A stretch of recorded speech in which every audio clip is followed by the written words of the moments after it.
Bismillahir Rahmanir Rahim. Regarding the Holy Quran, the misconception I'd like to bring into discussion today relates to the blessings of reading Surah At-Tawbah. In this regard, there are two narratives which are reported, and one of them is reported by Ubay ibn Ka'b, and this narrative is found in Al-Wasit, which is Wahid's tafsir, and the other one is reported by Aisha radhiyallahu anha from the Prophet Muhammad sallallahu alaihi wasallam, and that narrative is found in Salvi's tafsir. Now, before I discuss the chains of narration of both these narratives, let me read out both these narratives separately before you. The first of these narratives is found in Al-Wasit and reported by Ubay ibn Ka'b, and incidentally, this narrative also relates to Surah Anfal, which is the surah which is just preceding Surah At-Tawbah, and I have already discussed it in Surah Anfal also.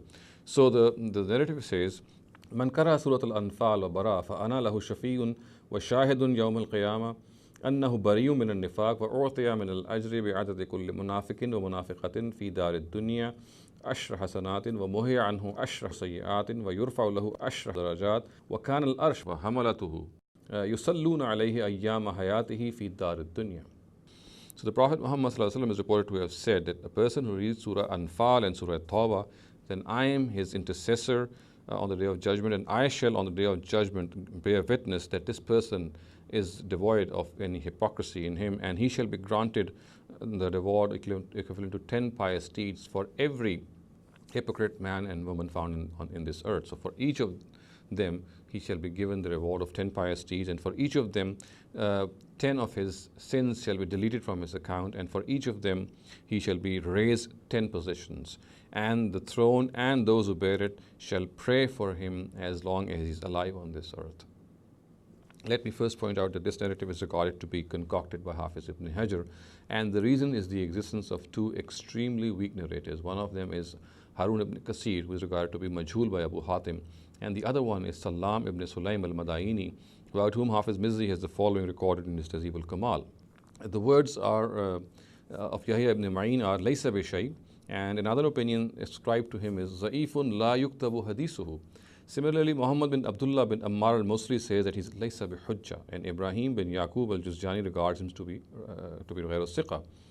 Abu Zura and Abu Hatim say that he is Za'if. Imam Bukhari and Imam Bukhari, Imam Nasai, and Abdul Rahman bin Yusuf bin Khirash say that he is matruk. Similarly, Imam Nasai also says that he is Laysa bi siqa wa la yuktabu hadithuhu. And Abul Qasim al-Baghawi says that he is Za'iful hadith jiddan. And Abdul Rahman bin Yusuf bin Khirash also says that he is Kazzab, is a great liar.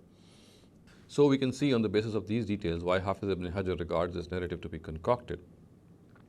As far as the other narrative is concerned, it is reported, as I said earlier on, by Aisha radhiyallahu anha, and it is found in Salvi's tafsir.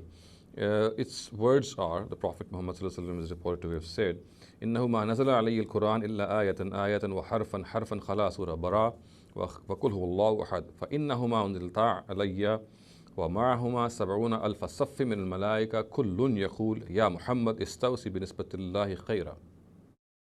The translation reads that the Prophet says that all of the Quran which was revealed to him was revealed in the form of in piecemeal, letter by letter, verse by verse, except Surah Bara, which is Surah Tawbah, and Surah Ikhlas.